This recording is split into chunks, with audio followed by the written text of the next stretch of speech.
Dracula, November 5th, Part 1. Memorandum by Abraham Van Helsing. Morning. Let me be accurate in everything, for though you and I have seen some strange things together, you may at the first think that I, Van Helsing, am mad, that the very horrors and the so long strain on nerves has at last turned my brain. All yesterday we travel, ever getting closer to the mountains and moving into a more and more wild and desert land. There are great frowning precipices and much falling water, and nature seemed to have held some time her carnival. Madam Mina still sleep, and though I did have hunger and appeased it, I could not waken her, even for food. I began to fear that the fatal spell of the place was upon her, tainted as she is with that vampire baptism. Well, said I to myself, if it be that she sleep all the day, it shall also be that I do not sleep at night. As we travel on the rough road, for a road of an ancient and imperfect kind there was, I held down my head and slept. Again I awaked with the sense of guilt and of time past, and found Madam Mina still sleeping, and the sun low down, but all was indeed changed. The frowning mountains seemed further away. We were near the top of a steep rising hill, on summit of which was such a castle as Jonathan tell of in his diary. At once I exulted and feared, for now, for good or ill, the end was near. I woke Madam Mina and again tried to hypnotize her, but alas, unavailing, till too late. Then, ere the great dark came upon us, for even after down sun the heavens reflected the gone sun on the snow, and all was for a time in a great twilight, I took out the horses and fed them in what shelter I could. Then I made a fire, and near it I make Madam Mina, now awake and more charming than ever, sit comfortable amid her rugs. I got ready food, but she would not eat, simply saying that she had not hunger. I did not press her, knowing her unavailingness, but I myself eat, for I must needs now be strong for all. Then, with the fear on me of what might be, I drew a ring so big for her comfort round where Madam Mina sat, and over the ring I passed some of the wafer, and I broke it fine, so that all was well guarded. She sat still all the time, so still as one dead, and she grew whiter and ever whiter, till the snow was not more pale, and no word she said. But when I drew near, she clung to me, and I could know that the poor soul shook her from head to feet with a tremor that was pain to feel.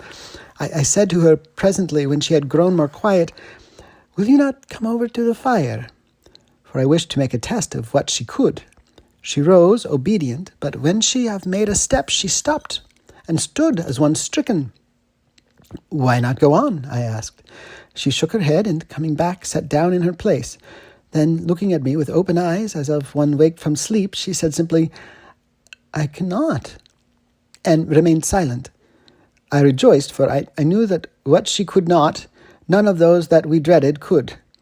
Though there might be danger to her body, yet her soul was safe. Presently, the horses began to scream and tore at their tethers, till I come to them and quiet them. When they did feel my hands on them, they whinnied low as in joy, and licked at my hands, and were quiet for a time. Many times through the night did I come to them, till it arrived to the cold hour where all nature is at lowest, and every time my coming was with quiet of them. In the cold hour the fire began to die, and I was about stepping forth to replenish it, for now the snow came in flying sweeps, and with it a chill mist. Even in the dark there was a light of some kind, as there ever is over snow, and it seemed as though the snow flurries and the wreaths of mist took shape as of women with trailing garments. All was in dead, grim silence, only that the horses whinnied and cowered, as if in terror of the worst.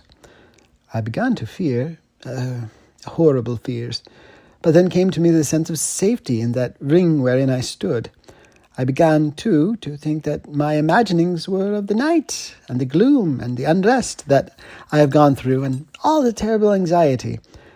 It was as though my memories of all Jonathan's horrid experience were befooling me, for the snowflakes and the mist began to wheel and circle around, till I could get as though a shadowy glimpse of those women that would have kissed him, and then the horses cowered lower and lower, and moaned in terror as men do in pain. Even the madness of fright was not to them, but so that they could break away. I feared for my dear Madam Mina when these weird figures drew near and circled round. I looked at her, but she sat calm and smiled at me. When I would have stepped to the fire to replenish it, she caught me and held me back and whispered like a voice that one hears in a dream, so low it was, "No, no, do not go without. Here you are safe." I turned to her and, looking in her eyes, said, But you? Is it for you? It is for you that I fear." Whereat she laughed, a laugh low and unreal, and said, "Fear for me? Why fear for me? None safer in all the world from them than I am." And as I wondered at the meaning of her words, a puff of wind made the flame leap up, and I see the red scar on her forehead. Then, alas, I knew. Did I not, I would soon have learned, for the wheeling figures of mist and snow came closer, but keeping ever without the holy circle. Then they began to materialize, till, if God have not take away my reason, for I saw it through my eyes, there were before me in actual flesh the same 3 women that Jonathan saw in the room when they would have kissed his throat.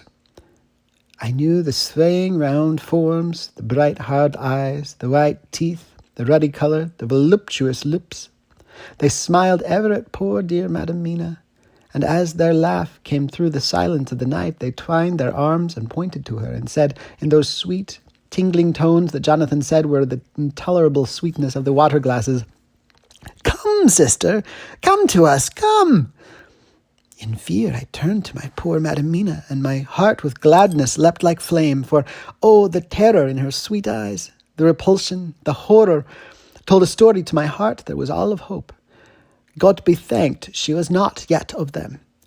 I seized some of the firewood which was by me, and holding out some of the wafer, advanced on them towards the fire. They drew back before me and laughed their low, horrid laugh. I fed the fire and feared them not, for I knew that we were safe within our protections. They could not approach me whilst so armed, nor Madam Mina whilst she remained within the ring, which she could not leave, no more than they could enter. The horses had ceased to moan and lay still on the ground. The snow fell on them softly as they grew whiter. I knew that there was for the poor beasts no more of terror. And so we remained, till the red of the dawn to fall through the snow gloom. I was desolate and afraid, and full of woe and terror. But when that beautiful sun began to climb the horizon, life was to me again. At the first coming of the dawn, the horrid figures melted into the whirling mist and snow. The wreaths of transparent gloom moved away towards the castle and were lost. Instinctively, with the dawn coming, I turned to Madam Mina, intending to hypnotize her, but she lay in a deep and sudden sleep from which I could not wake her. I tried to hypnotize through her sleep, but she made no response, none at all, and the day broke. I fear yet to stir. I have made my fire and have seen the horses. They are all dead. Today I have much to do here, and I keep waiting till the sun is up high, for there may be places where I must go, where that sunlight, though snow and mist obscure it, will be to me a safety. I will strengthen me with breakfast, and then I will to my terrible work. Madam Mina still sleeps, and God be thanked, she is calm in her sleep.